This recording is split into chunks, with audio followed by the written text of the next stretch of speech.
शहरी बेटियों ने डलवाया गरीब माँ की रसोई में साल भर का राशन। क्या हुआ, नहीं उठाया ना फोन? किशन को फोन कर रहा हूं तो वो फोन नहीं उठा रहा है। मैंने सोचा नहीं था कि मेरी खुद की बेटियां मेरे साथ ऐसा करेंगी।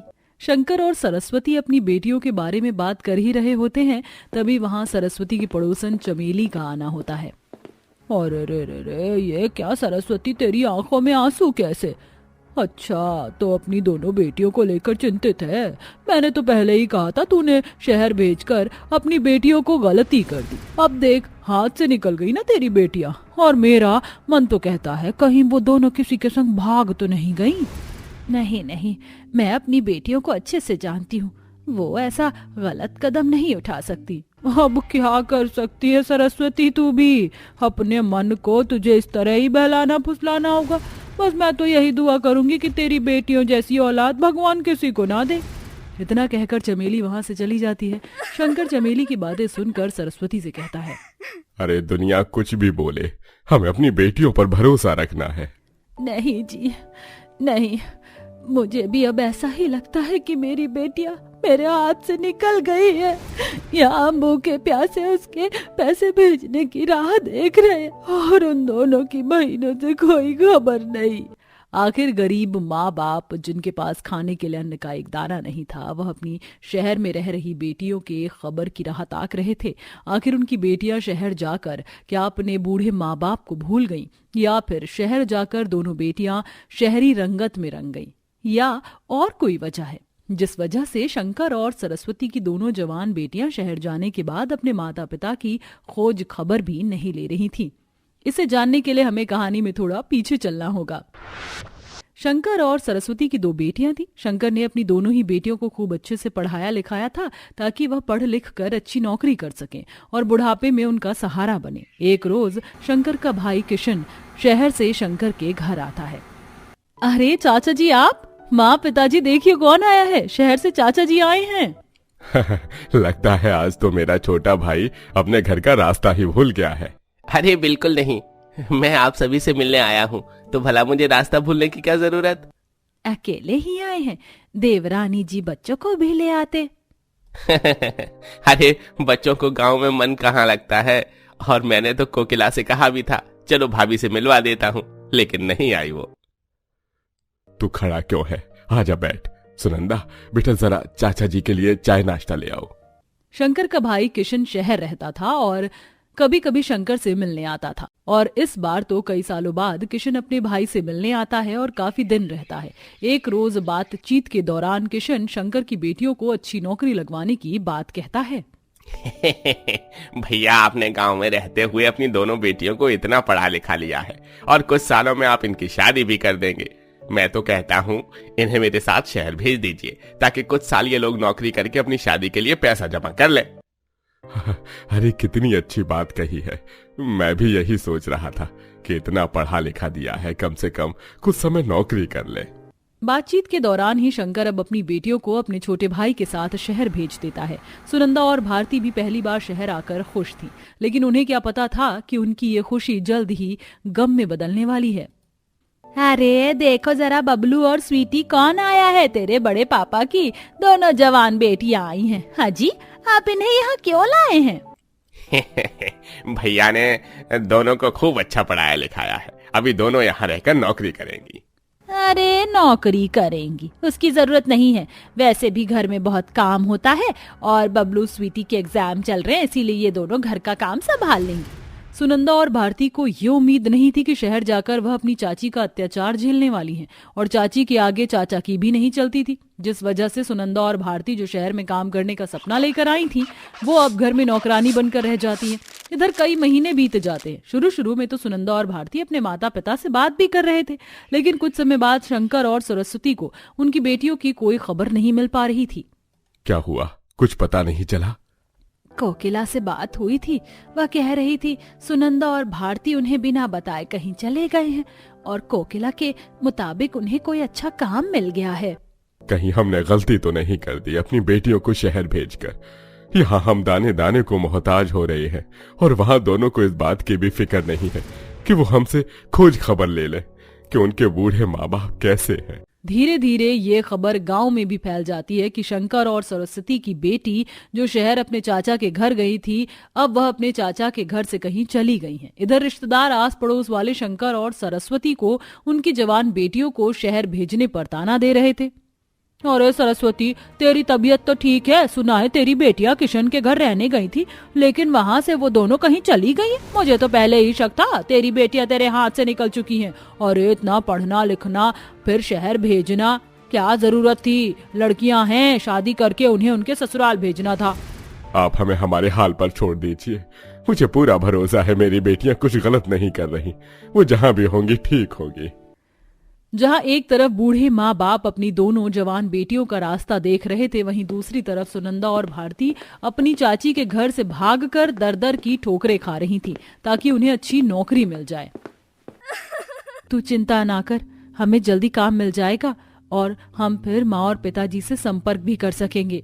दीदी, 2 महीने बीत गए हैं, 1.5 महीना तो हम उस चुड़ैल के चंगुल में रहे, अब भागे हैं तो उम्मीद करते हैं हमें कोई अच्छा काम मिले। दोनों बहन फुटपाथ पर बैठी होती है, तभी वहां एक आदमी आकर उन्हें परेशान करने लगता है, जिसे देखकर वहां एक औरत बड़ी सी गाड़ी से उतरकर उस आदमी को भगाती है और उन दोनों लड़की से उनका हालचाल लेकर उन्हें काम देने का वादा करती है। सुनंदा और भारती को काम तो मिल जाता है, लेकिन इधर शंकर और सरस्वती की हालत बद से बदतर हो चुकी थी। लगता नहीं अब मैं जी पाऊंगा। नाते रिश्तेदार, गांव वाले, आस पड़ोस वाले, हर कोई हमारी बिटिया को लेकर बातें बना रहे हैं। अरे जाने दो उन दोनों को, समझेंगे हमारी कोई औलाद नहीं थी। तुम्हें कितनी बार कहा है कि भरी बोरियां मत उठाया करो, हो गई ना तबीयत खराब। अगर हम 4 दिन भूखे ही रहेंगे तो क्या होगा?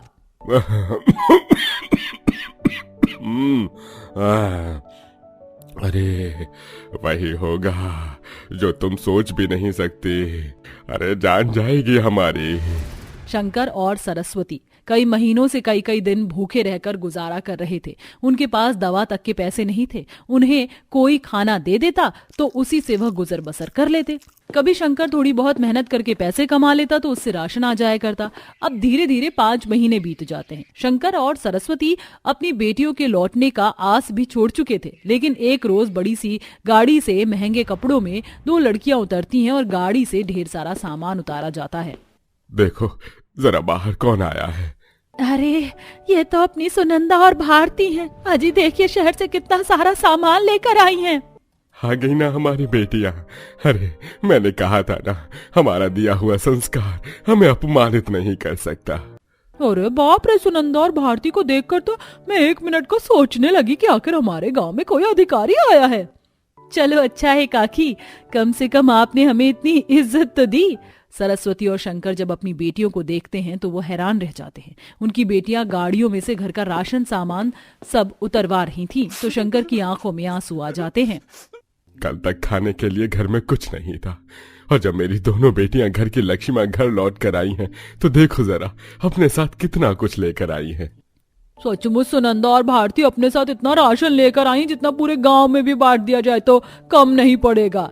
कल तक जो बूढ़े माता पिता अपनी बेटियों के शहर जाने के बाद उनकी राह देखते देखते थक चुके थे और आस भी छोड़ चुके थे कि उनकी बेटियां वापस आएंगी, वह माँ बाप आज खुशी से अपने नाते रिश्तेदार और गांव वालों के सामने सर ऊंचा करके अपनी बेटियों के बारे में सभी को बता रहे थे, जो शहर में अच्छा खासा कमाने लगी थी और कुछ दिनों के लिए ही गांव में रहने को आई थी, लेकिन अपने माता पिता के लिए महीने भर का राशन साथ लाई थी ताकि उनके माता पिता को उनके ना रहते कोई दिक्कत ना हो। अरे यार, ये मिक्सी की आवाज कहाँ से आ रही है?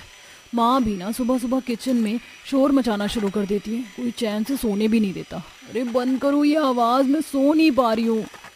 किचन से आ रही मिक्सर की आवाज से अलीशा कान पर तकिया रखकर सोने की कोशिश करती है, लेकिन आवाज अलीशा के कानों में जानी बंद नहीं होती, जिससे अलीशा गुस्से में उठती है और किचन में जाकर मिक्सर का प्लग निकाल देती है। ये क्या बदतमीजी है, तूने मिक्सर का प्लग क्यों निकाला? तेरे पापा के लिए आज मैं नारियल की चटनी बना रही थी। नारियल की चटनी का तो पता नहीं, लेकिन मेरी नींद की तो चटनी बना ही दी है आपने। आप जानती हैं मुझे शोर से कितनी प्रॉब्लम है और आप हैं कि सुबह सुबह मिक्सर लेकर तांडव कर रही हैं। तो अब महारानी की नींद में जरा सी भी दखल ना हो, तो इसीलिए क्या मैं सिलबट्टे पर चटनी पीसना शुरू करूं? ससुराल में नहीं चलने वाले तेरे ये नखरे। आपसे तो बात करना ही बेकार है। अलीशा कमरे में जाती है, तैयार होकर नीचे नाश्ते के लिए आ जाती है। अलीशा, अगर आज कहीं पर दोस्तों के साथ जाने का प्लान हो तो उसे कैंसिल कर देना और शाम को कुछ ट्रेडिशनल पहनकर तैयार रहना। क्यों पापा, शाम को हमें कहीं जाना है क्या? शाम को मेरे बिजनेस पार्टनर राकेश जी अपने बेटे रोहन के साथ आ रहे हैं। मैंने रोहन के साथ तुम्हारा रिश्ता तय कर दिया है और अगले 2 महीने में तुम्हारी और रोहन की शादी है। क्या क्या कहा आपने? आप कोई मजाक तो नहीं कर रहे? आप ऐसा कैसे कर सकते हैं? बिना मुझसे पूछे ये रिश्ता तय कर दिया? तो इसमें तुमसे पूछने की क्या जरूरत है? तुम मेरी बेटी हो और तुम्हारी शादी वहीं होगी जहां मैं चाहूंगा। तुम्हारे पापा बिल्कुल ठीक कह रहे हैं। राकेश जी काफी टाइम से तुम्हारे पापा के बिजनेस पार्टनर हैं और अगर तुम्हारी और रोहन की शादी हो गई तो ये बिजनेस और आगे तक बढ़ सकता है। आपकी बेटी हूँ, कोई हुक्म का इक्का नहीं जिसे आप अपने मतलब के लिए इस्तेमाल कर रहे हैं। मेरी शादी सिर्फ मेरी मर्जी से होगी। ठीक है, तुम्हें अपनी मर्जी से शादी करनी है ना तो करो, उसके बाद तुम्हारा हमसे कोई रिश्ता नहीं होगा। अलीशा गुस्से से उठती है और अपनी कार में बैठकर रेलवे स्टेशन के पास पहुंच जाती है। स्टेशन के पास ही एक पार्क होता है जहां बेंच पर बैठ अलीशा रो रही होती है कि तभी वहां एक सुमित नाम का लड़का आता है। क्या हुआ अलीशा, तुम रो क्यों रही हो? सब ठीक तो है ना? मेरे पापा ने मेरा रिश्ता अपने बिजनेस पार्टनर के बेटे के साथ तय कर दिया है। ये तो अच्छी बात है ना, इसमें रोने की क्या बात है? हर किसी की शादी होती है, तुम्हारी भी हो रही है। तुम ऐसा कैसे बोल सकते हो? तुम्हारा दिमाग तो ठीक है। हम पिछले 1 साल से एक दूसरे को जानते हैं और दूसरे से कितनी मोहब्बत करते हैं, उसके बाद भी तुम्हें कोई फर्क नहीं पड़ रहा कि मेरी शादी कहीं और हो रही है। अलीशा, फर्क पड़ रहा है, लेकिन मैं क्या करूं? मैं तुम्हारी जितना अमीर नहीं हूं। तुम्हें नहीं पता कि मैं किन हालातों से गुजर रहा हूं। बताओ ना, मुझे क्या परेशानी है तुम्हारी? तुम क्यों नहीं कर सकते शादी? मैं हर हालत में तुम्हारे साथ रह लूंगी। अलीशा इतना बोल ही रही होती है कि तभी पास ही बने रेलवे स्टेशन से ट्रेन गुजरती है, जिसकी हॉर्न की आवाज से अलीशा काफी इरिटेट हो जाती है। मुझे नफरत है ज्यादा शोर शराबे से। सुबह से शोर ने सर में दर्द कर रखा है। देखो सुमित, अगर तुम्हें मुझसे शादी नहीं करनी तो ठीक है, मैं रेलवे ट्रैक पर जाकर ट्रेन के सामने आ जाऊंगी और अपनी जिंदगी खत्म कर लूंगी, लेकिन किसी और से शादी नहीं करूंगी। ऐसा मत कहो, तुम्हें मेरी उम्र लग जाए। तुम मुझसे शादी करना चाहती हो ना तो ठीक है, हम शादी करेंगे। तुम मेरे साथ हर हाल में रह लोगी तो ठीक है, शादी करते हैं। सुमित अलीशा के साथ मंदिर में शादी कर लेता है और जब अलीशा के माँ बाप को उसके बारे में पता चलता है तो वो उससे हमेशा हमेशा के लिए रिश्ता तोड़ देते हैं। सुमित अलीशा को रेलवे स्टेशन के बिल्कुल बगल में बनी झुग्गी झोपड़ियों में लेकर जाता है, जिसमें से एक झोपड़ी सुमित की भी होती है। उस झोपड़ी के बाहर थोड़ी देर में आशा आती है, आरती का थाल लिए और कलश लिए। आओ बहू, अंदर चलो। अब यही रेलवे स्टेशन पर बसी झोपड़ी तुम्हारा ससुराल है। सुमित, तुम्हारा घर बिल्कुल रेलवे स्टेशन के बगल में ही है और तुम यहाँ रहते हो? मैं अपने परिवार के साथ इसी झोपड़ी में रहता हूँ और रेलवे स्टेशन पर कुली का काम करता हूँ। साथ ही मैं रेलवे में टीटी के जॉब की एग्जाम की तैयारी भी कर रहा हूँ। अब चलो अंदर चलते हैं। आशा अपनी अमीर बहू का गृह प्रवेश करवाती है और गृह प्रवेश करते हुए सुमित कहता है, चलो अब मेरे काम पर जाने का वक्त हो गया है, शाम तक आता हूं मैं, तब तक तुम आराम से रहना। सुमित अपने कुली के काम पर चला जाता है। वहीं अलीशा सुमित की झोपड़ी को देखने लगती है। थोड़ी देर में अलीशा चूल्हे पर खाना बना रही अपने सास से चूल्हे पर खाना बनाने का पूछती है और आशा अब खुशी के साथ अपनी बहू को खाना बनाना सिखाती है और मन में अलीशा कहती है, न जाने सब लोग क्यों कहते हैं कि मिट्टी के चूल्हे पर खाना बनाना बहुत मुश्किल है। मैंने तो आसानी से बना लिया और खुशबू भी कितनी बढ़िया आ रही है। अलीशा चूल्हे पर पुलाव बनाकर पुलाव का पतीला ले जाकर एक कोने में रख देती है कि तभी सामने बने रेलवे स्टेशन से तेज रफ्तार और आवाज के साथ एक ट्रेन गुजरती है, जिससे अलीशा घबरा जाती है और उसके हाथ से पतीला छूटकर सारा पुलाव जमीन पर गिर जाता है। ये क्या हो गया? मेरी सारी मेहनत बेकार हो गई। ये सिर्फ इस ट्रेन की वजह से हुआ है। अब मैं क्या करूं? कोई बात नहीं बहू, परेशान मत हो, खाना दोबारा बन जाएगा। बेचारी अलीशा का खाना खराब होने की वजह से आशा उसे समझाकर बिठा देती है, फिर खिचड़ी बना देती है और फिर शाम को सब खिचड़ी खाकर सो जाते। सुमित, आशा, विनोद को तो उन ट्रेन की आवाज की आदत पड़ चुकी थी, लेकिन अलीशा ट्रेन की आवाज के चलते बिल्कुल सो नहीं पाती। जैसे ही आंख बंद होती है बार बार ट्रेन आ जाती है और ट्रेन की आवाज से तो मेरे सर में दर्द ही शुरू हो गया। कैसे सोऊं मैं? मुझे तो जरा से शोर में भी नींद नहीं आती और यहाँ तो इतनी बड़ी बड़ी ट्रेन आ रही है। अलीशा तकिए के कवर के अंदर मुंह डालकर सोने लगती है कि तभी ट्रेन गुजरने की वजह से उन सभी झोपड़ियों में हलचल होती है और ऊपर रखा हुआ बर्तन सीधा जाकर अलीशा के पैर पर गिरता है। अलीशा की आवाज से सब जग जाते हैं। बहुत दर्द हो रहा है। देखो ना, मेरा पूरा सर कैसे लाल हो गया है। इसलिए मैं तुमसे शादी के लिए मना कर रहा था। तुम्हें तकलीफ में देखकर तुमसे ज्यादा मुझे दर्द हो रहा है। अरे बहू, परेशान मत हो, ये तो अब चलता रहेगा। मेरे पास मलहम है, वो लगा देती हूँ। ठीक हो जाएगा सुबह तक। जैसे जैसे दिन गुजरने लगते हैं वैसे वैसे अब अलीशा की परेशानी भी बढ़ने लगती है। ना रात में चैन है और ना दिन में। कितनी ट्रेन गुजरती है इस रेलवे स्टेशन की वजह से, मेरा सर तो दर्द के मारे फट रहा है। अलीशा बार बार रेलवे स्टेशन से गुजर रही ट्रेन की आवाज से परेशान हो रही होती है। उसके घर में पति, सास, ससुर कोई नहीं था कि तभी चाय चाय चाय चाय, चाय वाला गर्मा गर्म चाय ले लो, चाय गर्मा गर्म चाय। कुली आया, कुली कुली कुली। आइए, गर्मा गर्म प्याज मिर्च के पकोड़े खाइए। नथुलाल के पकोड़े जैसे पकोड़े आपने पहले कभी नहीं खाए होंगे, पूरे शहर के फेमस हैं। आइए आइए, पकोड़े खाइए, आइए आइए आइए। माँ मुझे चिप्स दिलाओ ना, मुझे चिप्स खाना है। ऐसा लग रहा है शादी करके ससुराल नहीं बल्कि कुंभ के मेले में आ गई हूँ। अब तो चाय बनाकर पीनी ही पड़ेगी। अलीशा अपने लिए अदरक वाली चाय बना रही होती है कि तभी चाय की खुशबू सूंघते हुए एक आदमी अलीशा के घर आ पहुंचता है, जिसे देख कौन हो तुम और इस तरह घर के अंदर कैसे घुसे? आप चाय वाली हैं ना? स्टेशन तक आपकी चाय की खुशबू आ रही थी, जरा मलाई मारकर एक गिलास चाय लगा दीजिए।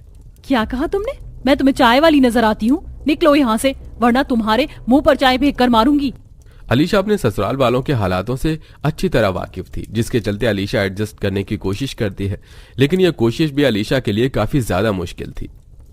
सुमित, सर में बहुत दर्द हो रहा है। पता है 3 दिन से मैं ठीक से सो नहीं पा रही हूँ। जब भी नींद आती है तो कभी ये ट्रेन की आवाज तो कभी तुम्हारे चाय कुली वालों की आवाज से घबरा कर उठ जाती हूँ मैं। कुछ तो करो वरना मैं तो पागल हो जाऊंगी। अलीशा, मैं जानता हूं तुम्हें बहुत तकलीफ हो रही है। कुछ दिनों से तुम्हारी तबीयत भी बिल्कुल ठीक नहीं लग रही, लेकिन तुम परेशान मत हो। सिर्फ कुछ दिनों की बात है। मेरे रेलवे के एग्जाम आने वाले हैं। अगर एक बार इस एग्जाम को क्लियर कर लिया ना, फिर तुम देखना सब कुछ ठीक हो जाएगा। हाँ बहू, बस कुछ दिन और। आजा, तेरे सर में तेल डाल देती हूँ, तुझे आराम मिलेगा। अलीशा को सिर दर्द से राहत दिलाने के लिए आशा सिर में तेल डालती है और सुमित उसके सिर पर कपड़ा बांध देता है, लेकिन इसका भी कुछ ज्यादा खास असर नहीं होता। बीते दिनों के साथ साथ अलीशा की तबीयत और खराब रहने लगी थी। वहीं अब सुमित के एग्जाम भी शुरू हो जाते हैं और कुछ दिनों में सुमित को पता चलता है कि उसने एग्जाम क्रैक कर लिया है। सुमित की रेलवे स्टेशन पर टिकट कलेक्टर की नौकरी लग जाती है, जिसकी खबर सुनकर अलीशा काफी खुश होती है। आप सच कह रहे हैं, आपकी टिकट कलेक्टर की नौकरी लग गई है? ये तो बहुत अच्छी बात है। मुझे पता था तू हमें यहाँ से जरूर निकालेगा। और इससे अच्छी खबर सुनो, आप सब अब हमें यहाँ रहने की जरूरत नहीं है। हम जल्द ही यहाँ से किसी ऐसी जगह पर जाएंगे जहाँ बिल्कुल भी शोर नहीं होगा और तुम वहाँ आराम से रह सकोगी। दिन भर कूली का काम करके रात भर जाग जाग कर आपने इसलिए पढ़ाई की ना, ताकि आपकी नौकरी लग सके और हम यहाँ से जा सके। हाँ, क्योंकि मैं तुम्हें जरा सी भी तकलीफ में नहीं देख सकता और मैं तुमसे वादा करता हूँ कि तुम्हें हमेशा खुश रखूंगा और कभी कोई तकलीफ नहीं होने दूंगा। और अब माँ पापा भी सुकून से रहेंगे। सुमित अपनी टिकट कलेक्टर की नौकरी ज्वाइन करता है और पहली सैलरी मिलते ही एक शांत भरी जगह पर किराए का घर ले लेता है, जहां आशा, विनोद और सुमित के साथ अलीशा सुकून से रहती है। वहीं सुमित अपनी टिकट कलेक्टर की नौकरी करते हुए अलीशा को सारी खुशियां देता है और सब हंसी खुशी रहते हैं।